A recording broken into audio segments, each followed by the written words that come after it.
जा भाई तो क्या जा मेरा इनू भाई ये मुर्शिद को मंगो माफी नहीं कोई नहीं कोई नहीं अंदाजा करो तो कहना कोई नहीं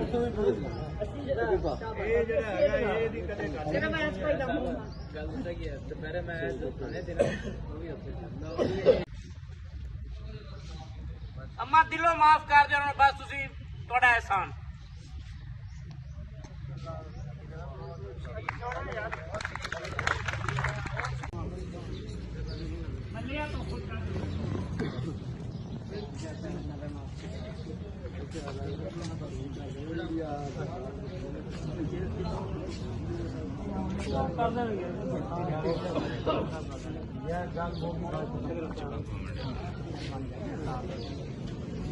सारा तेरे से मान होना चाहिए पागल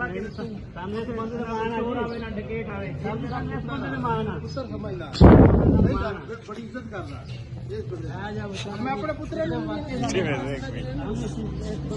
काम खराब कर चलो अल्लाह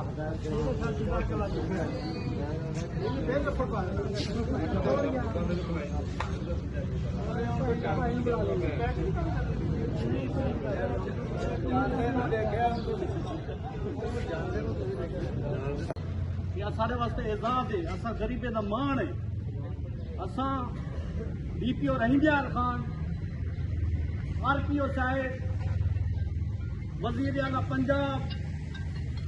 सारे हल्के को पूरी हुकूमत को असा यादू के बेबुनियाद FIR अगर खत्म ना की गई तो असा भरपूर एहतजाज करे सू असा रोड भी ब्लॉक करे सू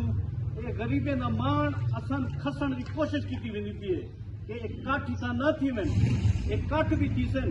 इतना गरीबे ने काम भी थी सन इतना मसाइल भी हल थी सन इंशाअल्लाह असा गरीबे ना मान राजा खान सोलंकी साहब रोजाना की बुनियाद से कोई मिसाल दिखा दो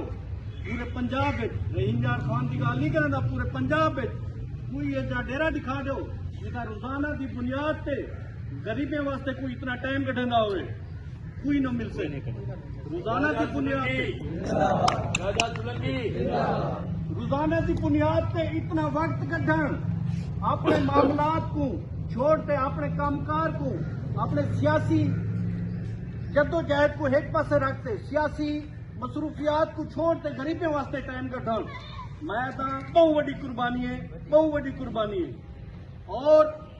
इंशाअल्लाह असा उम्मीद करें कि राजा खान सोलंकी साहब एक गरीबे ना मान जना टूटा न दे सन एक गरीबे ना मान कायम रखे सन इंशाअल्लाह इतनी काटी भी करे सन एक बारी वाला सा ये बेबुनियाद FIR ये खत्म की वने ताकि साढ़े दिल्ली